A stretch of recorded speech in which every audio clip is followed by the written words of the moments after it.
Hello' everyone, মোৰ অন্য এটা ভিডিঅ'লৈ আপোনালোক সকলোকে স্বাগতম জনাইছোঁ। আজি আমি গৈ আছোঁ পিকনিকলৈ বুলি। বিশেষকৈ মোৰ জন্মদিন আছিলে, সেই উপলক্ষে আমি একেলগতে এসাঁজ খাওঁ বুলি। এয়া আমি পাই গ'লোহি পিকনিকৰ স্থলী। আৰু চাওকচোন, ইমান ধুনীয়া লাগিছে পৰিৱেশটো।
কি কৰিলে কি ওলাব ন পচ কাৰ এইফালে চাই সৰু হৈ আছো কৈছো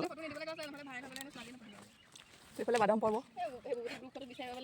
এইফালে এই ওখ প্ৰাণী যে অকণ উঠালে দিগদাৰ হয় গ্ৰুপটো বেয়া ওলাওঁগে আচলতে চাই দিলে হৈ গ'ল আৰু তোমালোকে কলেজৰ গ্ৰুপটো বেয়া ওলাওঁগে কথাখিনি গ্ৰুপটো আছে এখন ভাল মাংস মাছ কেলে দিছিলে ওটা মিক্সাৰ বনাবলৈ লৈছে আমাৰ স্বপ্নাৰাণী শইকীয়া।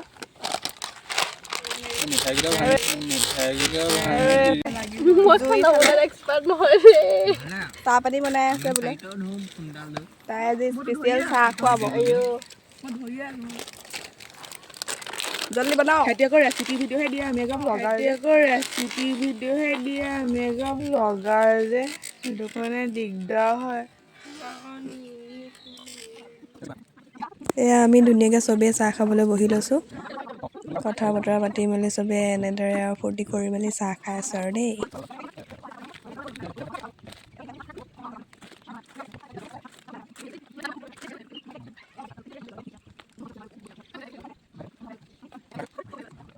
এয়া চাউল ধুই হৈ গ'ল।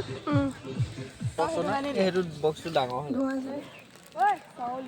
এয়া গাহৰি বইল হৈ গ'ল। বেঙেনা মাছৰ মাথা অকণমান আছিলে যে ইয়াৰ লগত দিম। এয়া চবেই একদম পিঁয়াজ আলু কটাত চবেই হাতে কামে লাগি গৈছে আৰু দেই, ৰাইজ হাঁহি ধেমালিৰ মাজেৰে। আৰু কেৰাহীৰ ওপৰত মাংস এয়া হৈ গ'ল আৰু প্ৰায় হৈছেগৈ আৰু গাহৰি। তাৰপিছত এয়া মাছ ফ্ৰাই কৰি থকা হৈছে। ধুনীয়াকৈ থালিখন দেখুৱাই দিছোঁ আপোনালোকক। মজাছে খাই লৈছোঁ আৰু দেই ৰাইজসকল। আপোনালোকে কোন কোন পিকনিক খাবলৈ গৈছে জনাব। এয়া আমি খাই বৈ কিন্তু ধুনীয়াকৈ চাফ চিকুণ কৰি থৈ আহিছোঁ দেই ৰাইজ।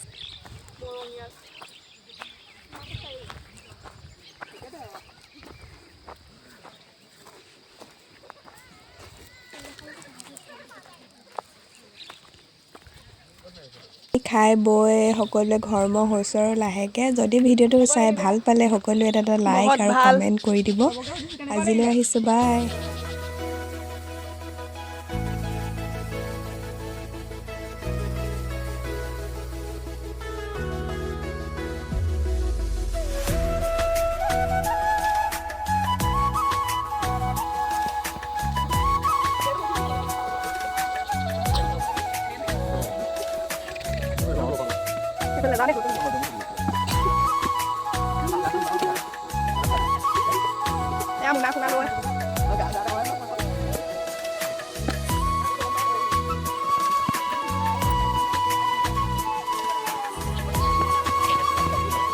চব গ'লগে আমি আছোঁ এটা আহি আছে বাই বাই বাই বাই